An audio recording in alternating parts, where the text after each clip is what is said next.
You said in one of your debates or questions that Allah is the creator and He's uncreated. But I have realized, how can the uncreated exist? And if He exists, how can we notice Him? How can we see Him or hear Him or feel Him or know of His existence if He's uncreated in our own dimension or so? Dalam sebuah sesi tanya-jawab, seorang murtadin mengajukan pertanyaan yang cukup menantang kepada Dr. Zakir Naik. Jika Tuhan itu ada dan tidak diciptakan, bagaimana kita bisa melihat, mendengar, dan merasakan keberadaannya, sementara Tuhan berada di dimensi yang berbeda? Dengan penuh ketenangan, Dr. Zakir Naik menjawab pertanyaan ini dengan logika yang kuat dan dalil yang jelas, membuat banyak orang tercengang. Seperti apa jawaban beliau? Simak video selengkapnya. Namun sebelum lanjut, jangan lupa untuk memberikan dukungan sederhana dengan menekan tombol subscribe dan like video ini. Dengan begitu, kita sama-sama berbagi kebaikan untuk lebih banyak orang. My name is Ahmed. I come from the glorious country of Iraq, and I'm a born Muslim. My problem is that I practice Islam when I was... Brother, first we request questions from the non-Muslims. Once all the questions from non-Muslims are over, inshallah we'll give you a chance. Yeah, but I'm telling you my problem only. It's But you said you're Ahmed and you're a born Muslim. I am born Muslim. But now are you a Muslim or not? I'm agnostic. Oh, so now you have left the religion of Islam. Yeah, I'm confused. Okay, fine. If you have left the religion of Islam, you can ask the question, brother. Okay. So my question is, how come I don't have the faith that you and the other Muslims have and some of my friends, even though I practiced Islam a lot and I even did Umrah, but I still do most of the sins that are forbidden in Islam, and I sometimes am lazy to do the prayer and the other subjects we have to do in Islam. I have read many books and about other religions and conspiracy theories and documentaries and such. I even have seen your own videos on YouTube, and there are many questions that go around my head about Allah and the Messenger and Muslims in general. And basically the most important question is, you said in one of your debates or questions that Allah is the creator and He's uncreated. But I have realized, how can the uncreated exist? And if He exists, how can we notice Him? How can we see Him or hear Him or feel Him or know of His existence if He's uncreated in our own dimension or so? That's one of the questions. Brother Ahmed said that he is a born Muslim. He comes from Iraq. He read the Quran, he read the books, but he commits many sins. He believes maybe sometimes he's agnostic and he's lazy for praying. Brother, before I answer your main question, if you do sins and if you're lazy for praying, that does not make you a non-Muslim. As long as you believe that praying is fard, sometimes you miss, it's a sin.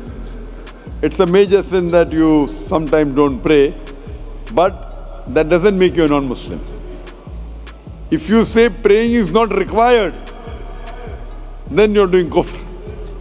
But if sometimes you do sin, sometimes minor sin, sometimes major sin, it is haram, it's forbidden, but that does not throw you outside the fold of Islam. There are sometimes waswasa of the shaitan asking you, you're a Muslim, but this is wrong in Islam, this is wrong, and it does deviate the person's mind. At that time, maybe your iman may be low, but these things should not make you consider that you're non-Muslim. Regarding a question that I mentioned in my speech, and you're right, that Almighty God is the creator, but He Himself is uncreated. You ask the question, how can the uncreated, how can we see the uncreated, and how it's possible? Allah subhanahu wa ta'ala is Khaliq, is the creator. And by definition, He's uncreated. Because normally people say that when they try and prove in logic that everything has a creator, who created this table, the carpenter, from where he got, from the tree, who created the tree, so it goes back to Allah. So when many of the people try to convince an atheist, they try and say that everything has a creator, and then they get trapped when the atheist asked him who created Allah. So if you hear my tapes, I never go that way. I ask the atheist that how did you come to know about the universe? How did you come to know about the functioning of the stars, of the sun? And he says, and goes back, that the creator. So it's the vice versa. So if you know how to deal with logic, you don't trip over this problem with the atheist trap, the Muslims or the believers, by saying who created Allah. By definition, Allah is uncreated. And if you ask the question, who created Allah? If you have heard my tapes, I give the reply. That suppose a person comes and says that my brother John. Yeah, I know, I saw that, I heard that's funny, but I mean, how does he exist if he's uncreated? Not that is Allah. Automated. Yeah. That's the difference between you and Allah. How does he exist means he was existing. He doesn't have a beginning. You and I have a beginning, that's human being. So that's the difference between us and Allah. You can't say that Allah has to be like us. If Allah is like you and me, why should we worship Him? I see, but have you heard of the phenomenon, the Big Brother, used by various orders and political agendas to control the people and such by implementing it into multiple gods, and then later on it became a monotheistic religions all over the world to make it easier for the people to... Sorry, I've never heard of the religion Big Brother. It's not a religion, it's like a theory, an idea, basically. For what does it say? Yes? What does this idea say? What does it say? Is that when you have a big brother, it's easier for you to live life. When you have someone watching you the whole time, understanding you the whole time, protecting you the whole time, being with you the whole time, and you can talk to him, although he never talks to you back, maybe in your dreams, due to your mind and such, it's easier for you to live.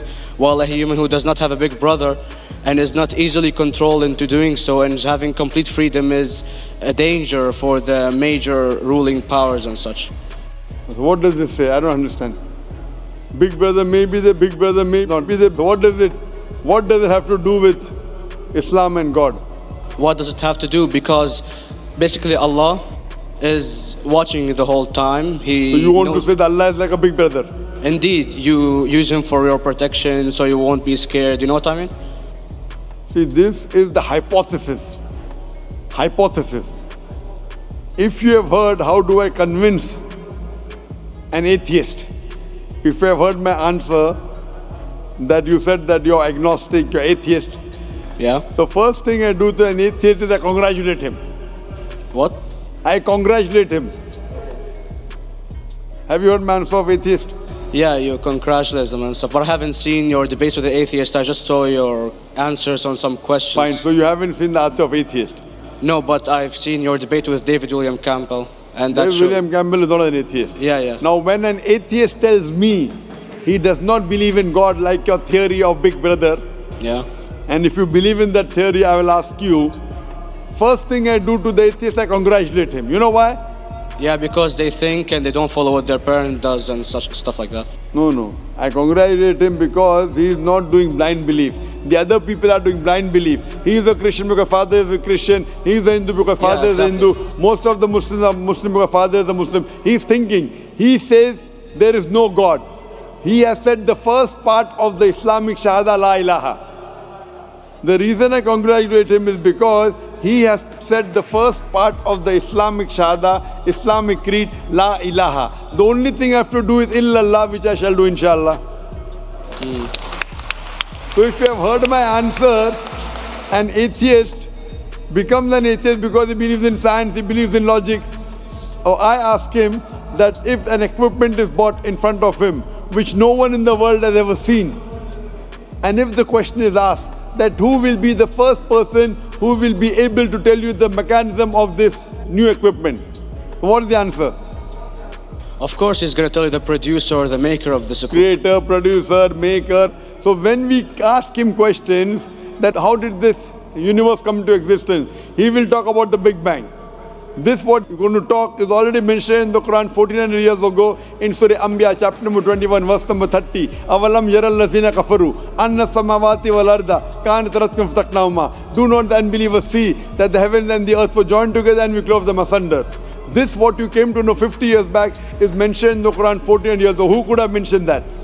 Well, in various civilizations in like 2000 or 5000 BC, before Islam came, or Christianity itself, there was various civilizations that are good in astronomy, and they know more about our solar system than we do now, sadly. Brother, your knowledge of science is little, not in-depth. I do agree. There are certain things which were known as hypotheses.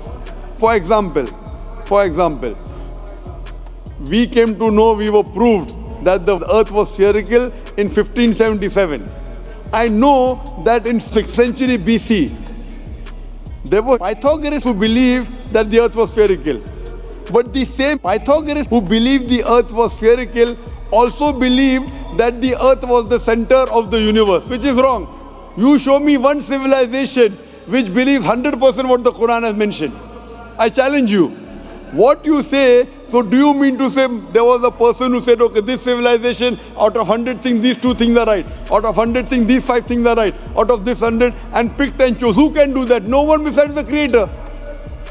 Even if you know that there were 10 different civilizations, hundreds of civilizations, there is not a single civilization that you know in the past which knew 100% of science what we know today.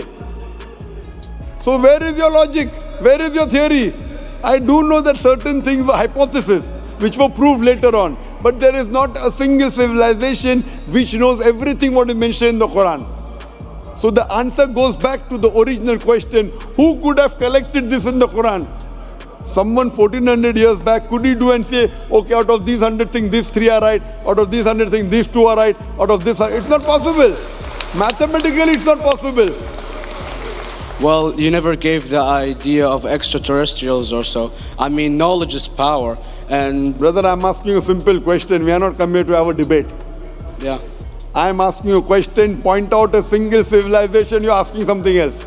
Yeah. We are not here to discuss. You can come in the room and discuss. You ask a question, I'm giving you the answer. You gave about old civilization. I told you you're right. But out of 100 things, 98 they were wrong.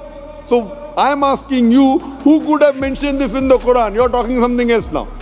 Yeah, well, I'm asking a simple question, 2 plus 2 equals how much? You're saying, I'm telling you 3 multiplied by 3 is how much? I'm asking a name, you're telling that where do you live?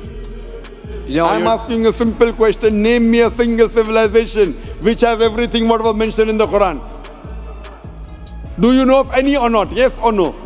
Well, not everything, of course. Even not 10%? Why? Babylon knows of most of the planets and such. Planet is not the only thing mentioned in the Quran. There are 1,000 things mentioned in the Quran. To say what 1,000 things are mentioned in the Quran, 10% would be equal to 100 things. Did Babylonian civilization knew about 100 things mentioned in the Quran? No, because they don't have the They knew 5 or 6 things. In percentage wise, very small. So, of course. Who can be the author of the Quran besides the Creator to know what is right, what is wrong? Today, science has established the hypothesis mentioned by Babylonian so many centuries back is today proven. So these were hypotheses in the past, which out of them many have been rejected, some have been accepted. So to collect all which is 100% correct has to be from the Creator and no one else. Hope that answers the question. Yeah.